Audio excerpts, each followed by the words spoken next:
তোমরা TikTok চালাচ্ছ, PUBG খেলতেছো, free fire খেলতেছো, মেয়ে নিয়ে পড়ে আসো। তোমরা কিভাবে উম্মাকে নেতৃত্ব দিবা?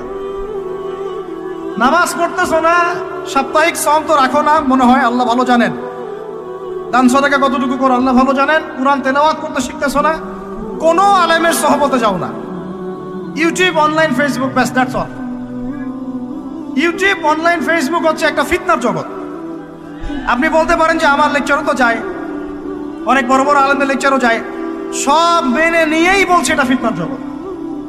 সব মেনে নিলাম, আপনার কথা মেনে নিয়েই বলতেছে ফিতনার জগৎ। কারণ এর কন্ট্রোলও কুফরের শক্তির হাতে, এর কন্ট্রোলও তাগুতি শক্তির হাতে।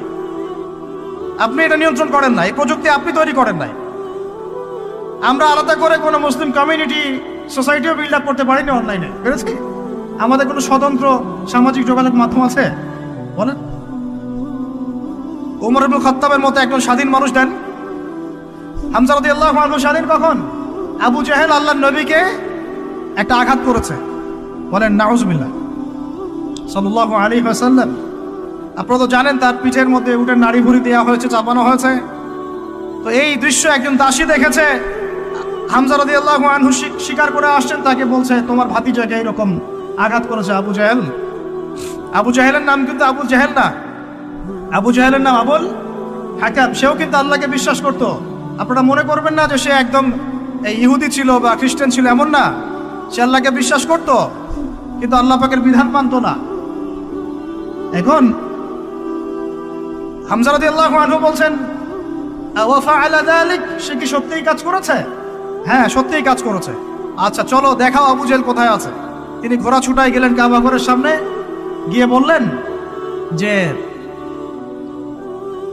তুমি আমার ভাতিজাকে গালি দিয়েছ, তুমি আমার ভাতিজাকে আঘাত করেছ, জেনে রাখো আমি আজকে থেকে আমার ভাতিজার দিনের উপর আছি। এই কথা বলার সাথে সাথে তার উপর আক্রমণের চেষ্টা করা হচ্ছিল। তিনি নিজে একটা ঘুষি দিয়ে আবু জাহেলের একটা দাঁত ফেলে দিলেন। আর দাঁত যে পড়ে গেছে কিনা সিরাতের কিতাবে এটা স্পষ্ট নাই, কিন্তু আঘাত একটা ঘুষি দিয়েছেন এটা স্পষ্ট।